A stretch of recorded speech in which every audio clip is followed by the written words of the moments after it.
Guys, ito yung update ng aking dance na aking repat.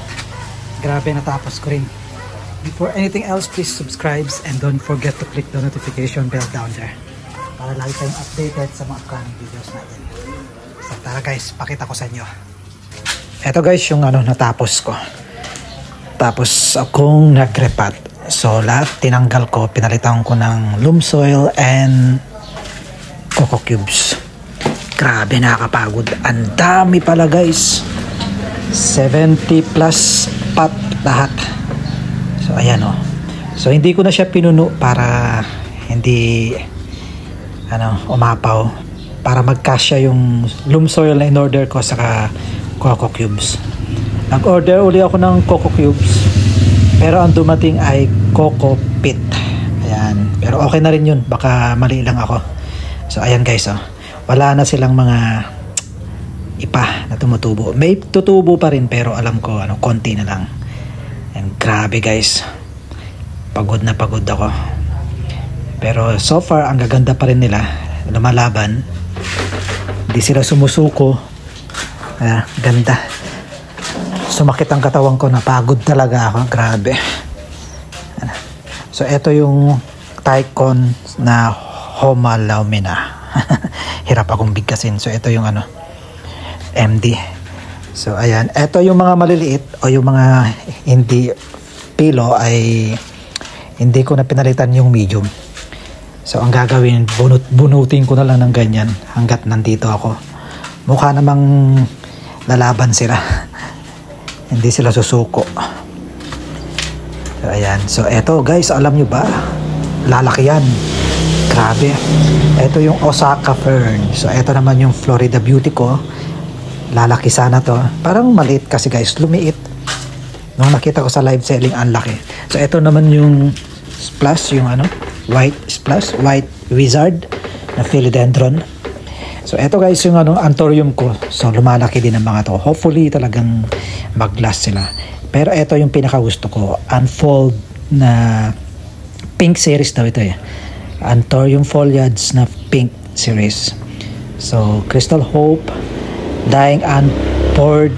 So eto yung yellow series na Unfold, Anthurium foliage yellow series. So hopefully lalaki sila. Golden Ceratum, ayan. So ang ganda. Eto yung Immaculata ba yan? So eto guys, hindi ko na talaga silang pinalitan kasi kulang na yung lupa, yung loam soil at saka coco pit. Ayan, nasunog. Ang ganda nito. Isa sa mga favorite ko to. Ang ganda din ito eh.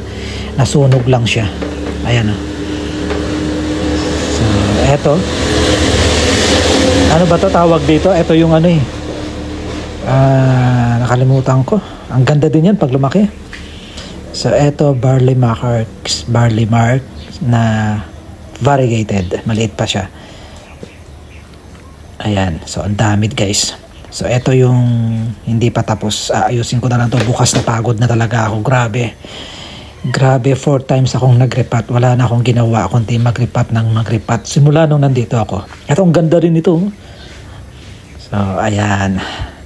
So laban lang ha, huwag kayong susuko. Eto yung mga ko, Cryptanthus bromeliads. Nilagay ko na lang sila sa lupa, sa ground. So ito yung desert rose or adenium na mga luma kong plants. So ito guys, inad ko na rin dito yung lipstick para may ibang kulay dito. Hopefully lalaki sila. Ito yung fishbone ko na Dieffenbachia. Ayan, meron din dito. So ito yung Lendeni ay nilagay ko na sa ground para lalong lalaki. Hopefully lalaki sila, mamubuhay sila kasi yung lupa dyan pangit dinagdagan ko na lang. So ayan, desert rose or adenium, ayan. So eto yung Alocasia albo na premium yung niya, yung pagka-albo. Sana lalaki siya ng ganon kalaki.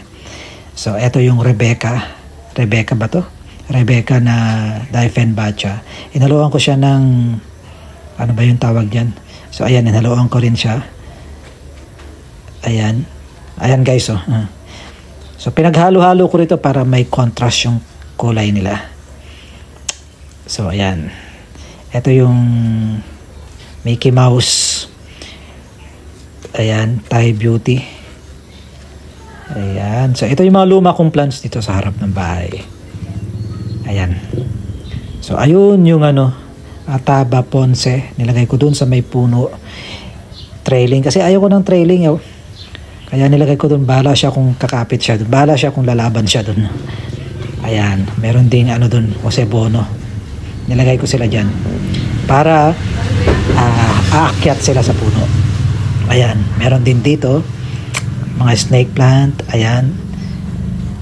Ayan. Kalimutan ko ang pangalan. So, ito yung ruby. Malaking puno din yan. Kaya nilagay ko na lang dyan para kung lalaki siya. Bahala siya sa buhay niya.